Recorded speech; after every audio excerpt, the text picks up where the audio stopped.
I mean, I need to bring some water from the store. Yeah, sure. Can you ever get Yeah, they're yours. I'm leaving them with you, man. Thank you. Everything's, I'm leaving it.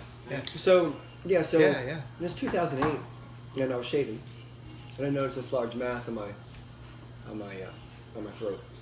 Oh. And I know what it was, other than it wasn't supposed to be there. And I figured it was a lymph node fighting an infection that, I didn't know, but it caused some alarm, but I decided just to wait and see what happened. If it would go away, then great, but if it remained, then I should probably go check it out. So, like 30 days went by. And I said, I'm going to watch it for a month. Right. See if it increases. See what happens. Yeah, or... bigger, smaller, whatever. And right. it didn't. It just kind of stayed there like that. And so I went to go see my family doctor, my family physician, and he looked at it and everything. He said, I don't want to cause you any alarm, Shane, but can you go see the ENT today up at Chesapeake? Can you do that? So I drove up there by myself, and I get in the office, and he comes back out, and he's like, Shane, you got cancer. Wow. And if you ever heard those words, it's not, you're just like kind of like, what? Everything starts getting blurry on you, you don't even know what the guy's saying anymore. But he followed it up with, you're not going to die, so don't worry, Right. You're not going to die. If you're unlucky enough to get cancer, the cancer I had was the luckiest to get. That's kind of how I put it. But it sucked. This was not a life-threatening cancer, so to speak, right. compared to what some people deal with. Right. But it wasn't easy.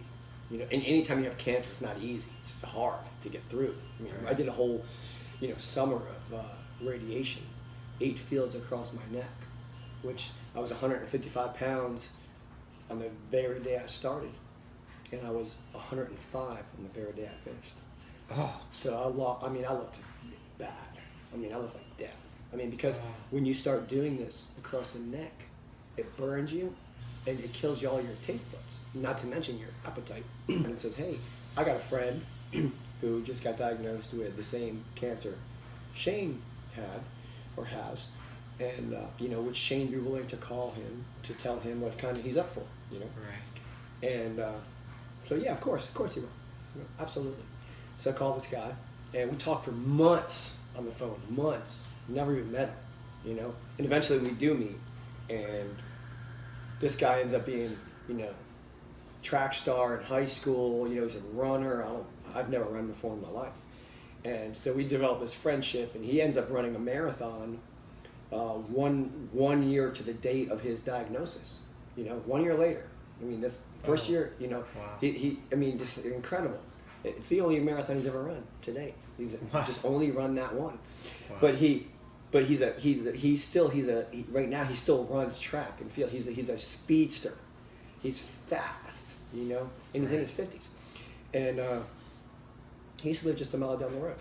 But